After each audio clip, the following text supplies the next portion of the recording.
cabin in Fort Worth, Texas. It was built in 1863. It's to be a foster house, a ghost house. Come on, let's go check it out.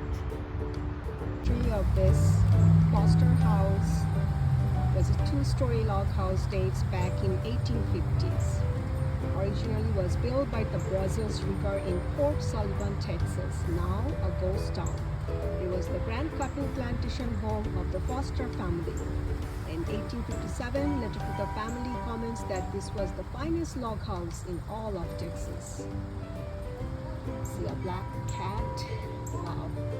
This is the Foster house, its original location in 1965.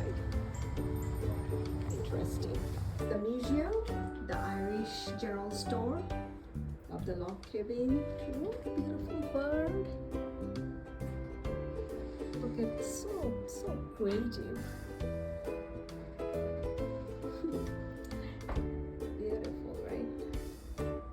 It's the general store. Looks beautiful. Just reminds home.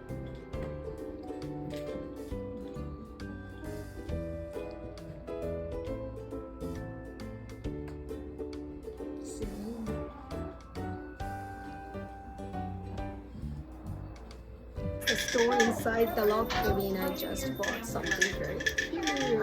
Shoes. Look at the books. Texas women.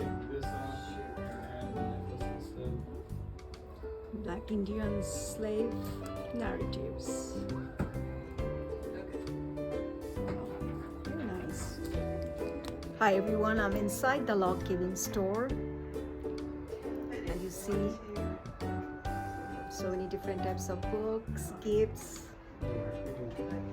getting a good luck horseshoe.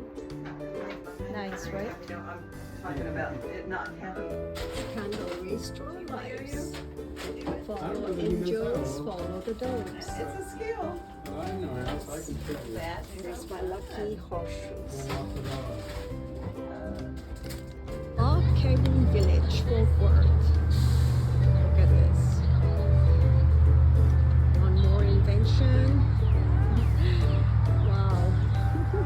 Look at so many candles here. Yes. So, what we do with the candles, ma'am?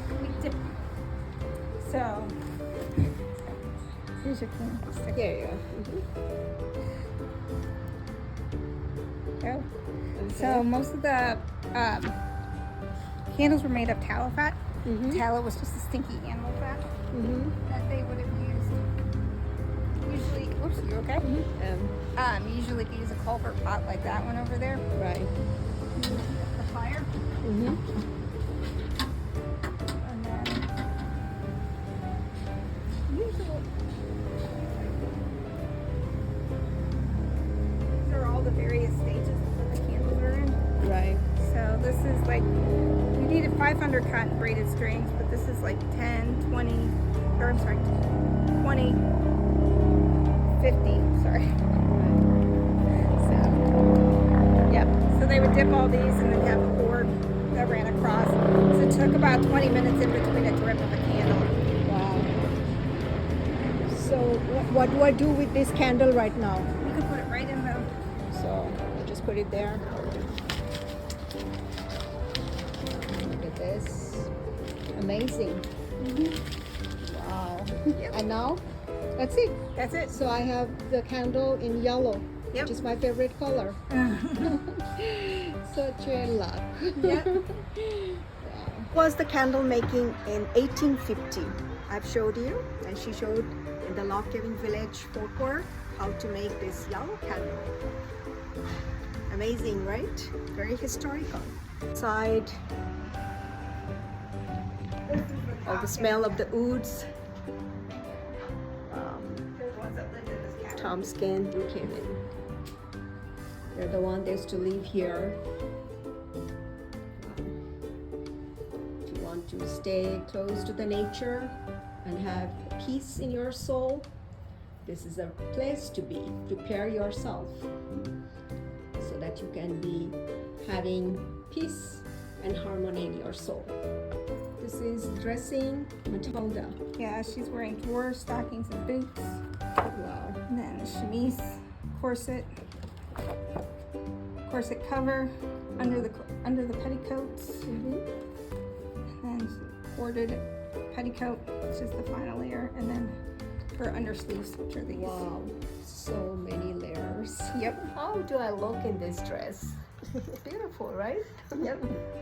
And how many layers? You say 8 layers of this dress. Oh, beautiful. How about dressing Matilda at 1850? Back to the past. Time machine. There's the green cabin. Spinning. Just finished the one with the candles. Beautiful, nice, lovely dress. It's Log Cabin Village, Fort Worth.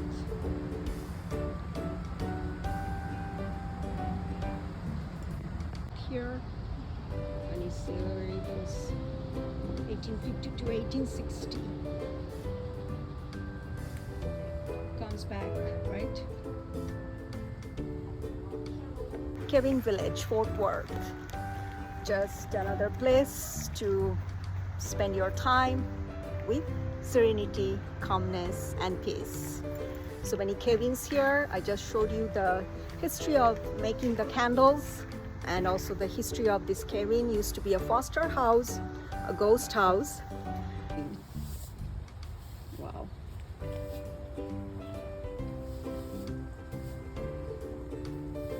History. Early one-room log house in Texas were very primitive with minimal furnishings. A bed may have been built into a corner. Ropes held up the hay feather, corn husk, or moss-filled mattress.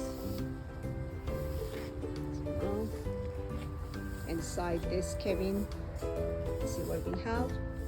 Whoa, look at the bed. Oh my gosh.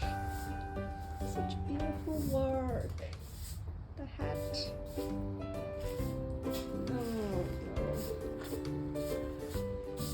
look at the antique furnitures.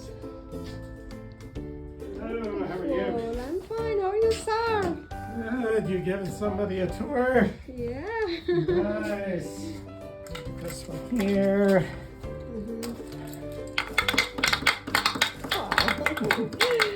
It's amazing.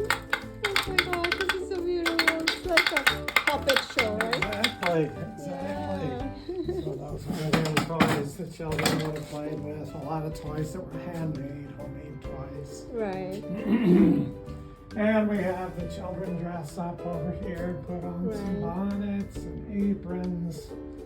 And so everybody gets to be a pioneer for the day. Wow. Put some of the aprons up here. Yeah, the children probably would have not have had a whole lot of time to play because they had chores to do. Right. They would have had jobs to do. Yeah. And I love those. What are those hanging on there? That. Over here? Yeah, uh-huh. These are, I believe, bay leaves. Bay leaves Yeah, they for would be used in protection. cooking. They would be Yeah. used in cooking. Yeah, so you would, a lot of times you would have things hung from the loft that you would be using in cooking. But it was an interesting time to be living here in Texas. Right. This family, the Sela family, had 3 sons that all fought in the Civil War. Wow. 2 of them fought on the Confederate side. One of his sons fought on the Union side. So they were fighting against each other. Uh-oh. But Sorry to an hear that. interesting Yeah. time. Yeah, I love the teapot, right? That's a teapot? Well, here's where you would have, of course, been able to do that. You've got your cooking here over the fireplace. You even have your toaster. Nice. Beautiful. You would heat that up over the fire. Open this up right here. You've got Wow. toast. 1850. Exactly. Going back to that time of Exactly. 1850. Wow. You've got a toaster here. Different kinds of things you would use for cooking, churning butter. It was It was an interesting period of time. Interesting The period bed, of time. This one. you know, the bed had The ropes. bed. I am in 1850. Beautiful. Pickard cabin. In the 19th century, many frontier families were self-reliant by necessity. Usually settlers had to adapt to their new surroundings with what little goods they had carried with them by wagon. This is the Bosler family in front of their home in Palo Pinto Country, Texas in the late 1800s.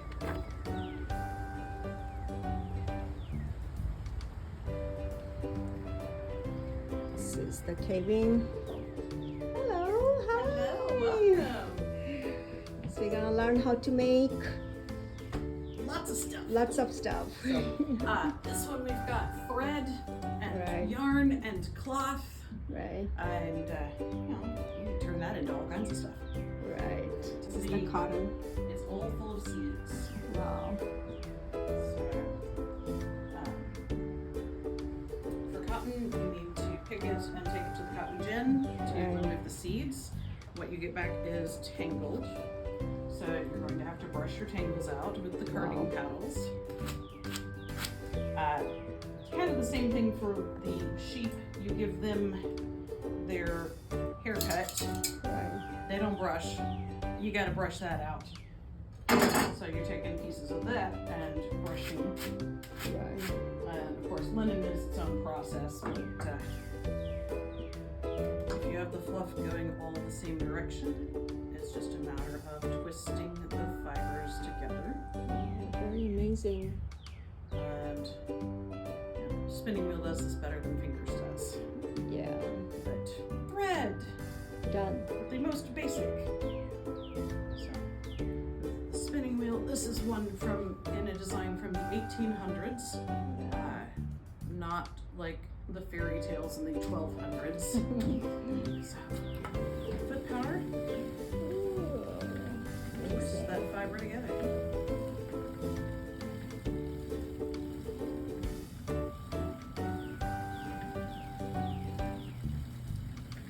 Amazing.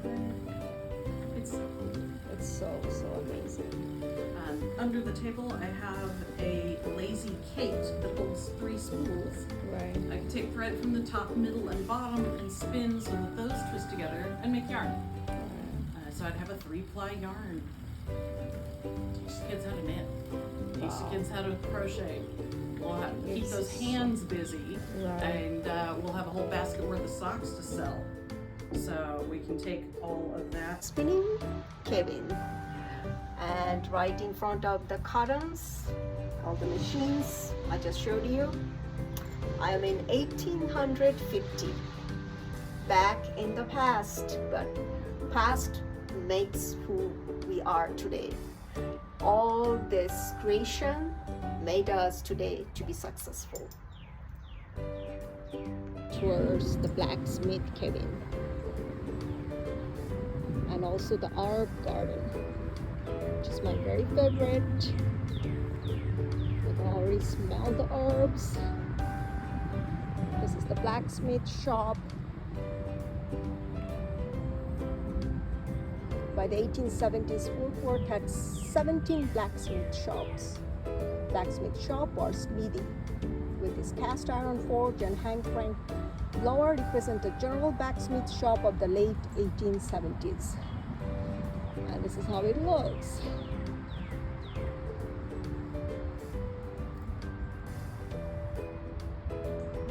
In front of the blacksmith cabin.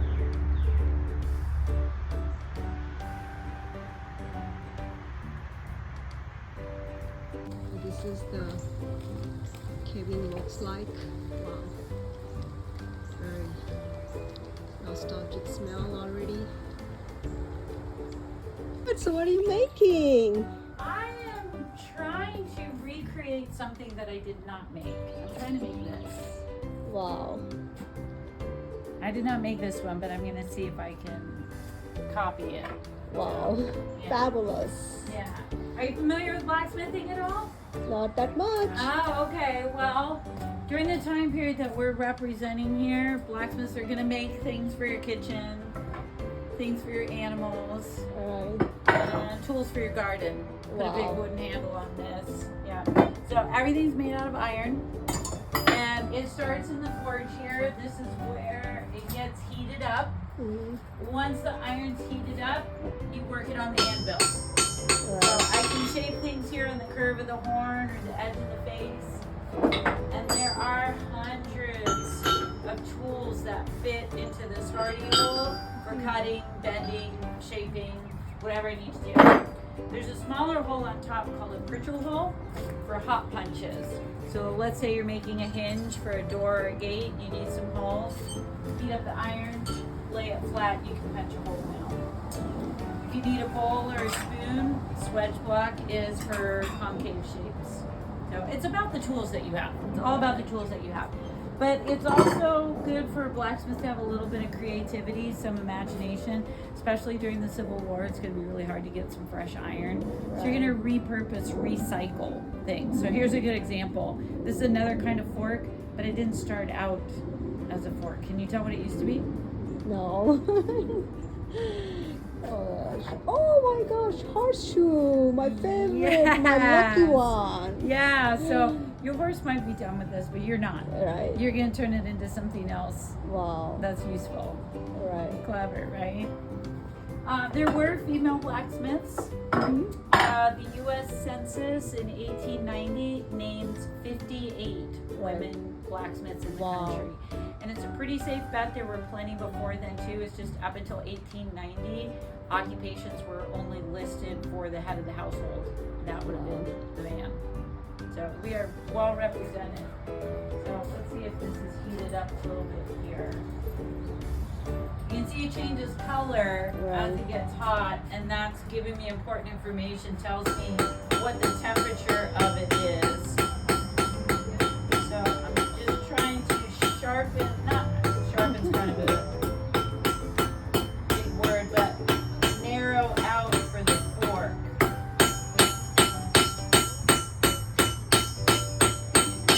Herb garden. Many different types of herbs. You can already smell. Tell you some of the names here.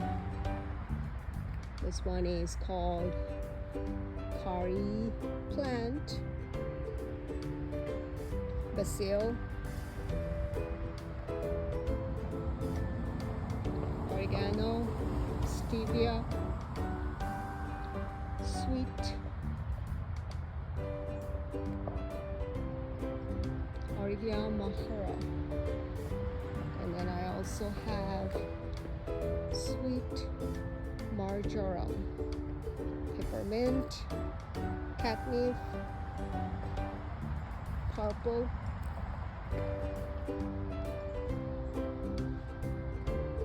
orange fennel, commentary,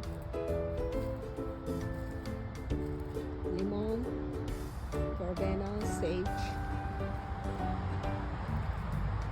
laurel leaf sage, sweet anise, Mexican petuna. Gosh, so many different types of herbs. I'm at the herb garden at the Log Cabin Village, Fort Worth. So many, I just can't believe. So precious, these herbs. Very rare to find and see them. Alright. This is how the herb garden looks at the Log Cabin Village, Fort Worth. You must have to come, and this is your show, Journey of the Spirit. This is really, truly very unexpected visit, and always everything good and memorable comes just unexpected. A miracle again. You must have to come and visit here. So many cabins here. I already showed you how to make the candles, the clothings, apparels, furnitures, 1850 to 1860. This used to be a foster house, a ghost house also. I'm glad I haven't seen any ghost yet, but who knows. Look at these beautiful clovers.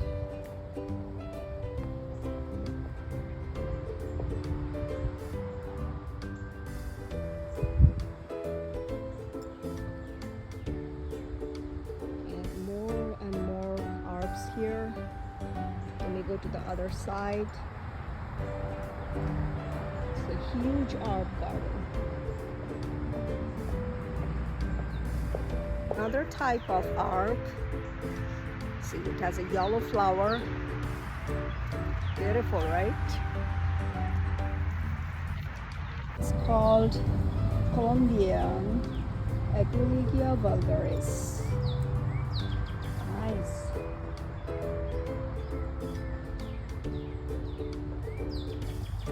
Sus Montania. This is lemon thyme. Today we are heading towards the era of the natural herbs. We are using a lot of expensive medicines, but these naturally grown herbs can save a precious human life. Try to grow herbs and also use them in your regular different types of cooking, and also just learn and also educate yourself and also the next generation about the natural herbs. Artemisia Paris Castle. Look at the flowers. Amazing, right?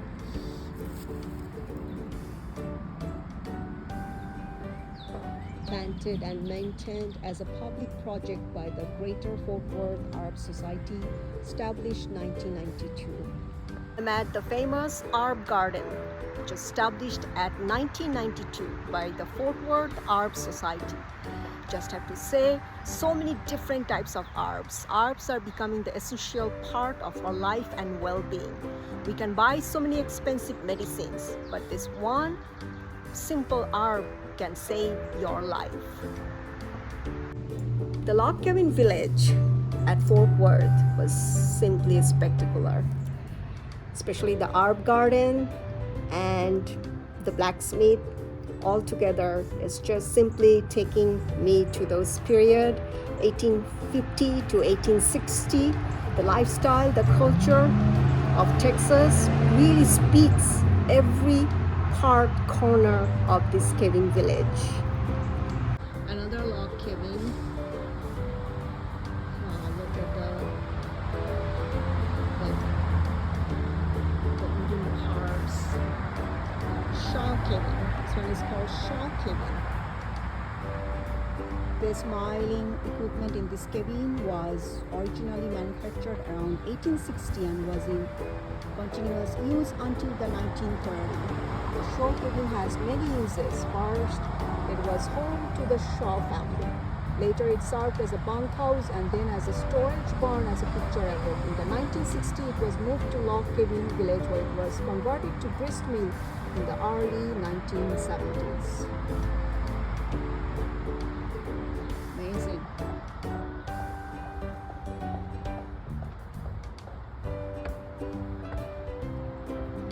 This is the inside. Wow. You can smell that 1850 smell, that nostalgia, that lifestyle.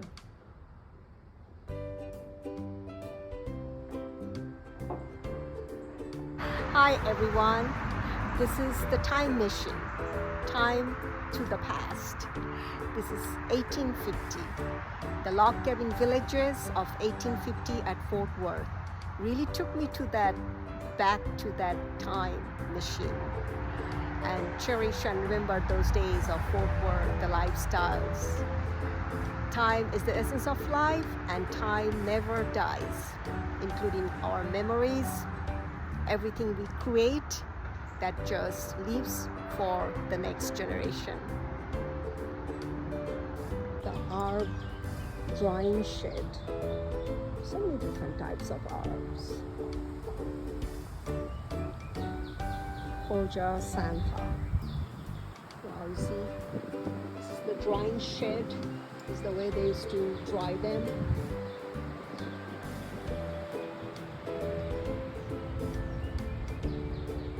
Our drying shed.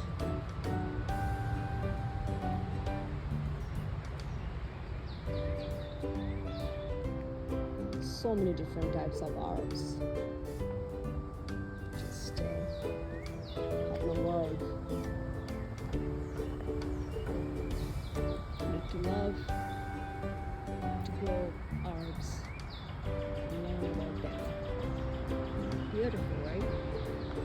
herb drying shed.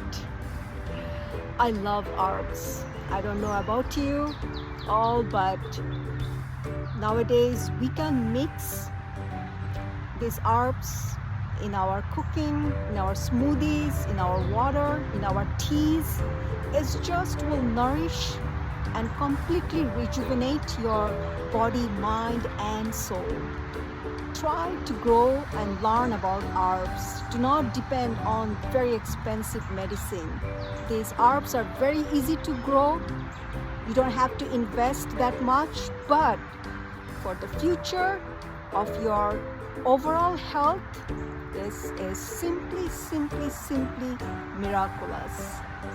Herb garden of Fort Worth was really a place for me to understand and learn more about the herbs and to use in day-to-day life in all kind of cooking, in water, in tea, in everything, to nourish and cherish our body, mind, and soul. See this beautiful butterfly.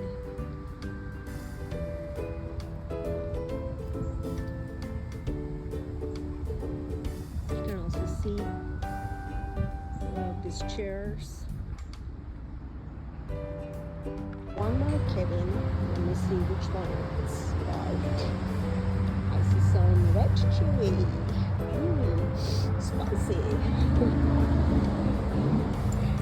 This is the red chilies, the spices used for dishes. It's so spicy. Oh my gosh. This is the log cabin village, Fort Worth. You must have to come and experience all of this essence of 1850 to 1860. Must come and visit this log cabin village, Fort Worth. The log cabin village at Fort Worth, a great lesson for all of us to see how I have showed you how back in that 1800, 1850 we used to make candles with our hand, how we used to be a blacksmith and make all our cooking materials, everything all by our hand, how we used to grow herbs just by our hand. The technology is changing. We are merging to the AI. But we have to remember, being human is everything. The human touch is so important, and that will impact in our day-to-day life. So let's stay close to us, to nature and our humanity.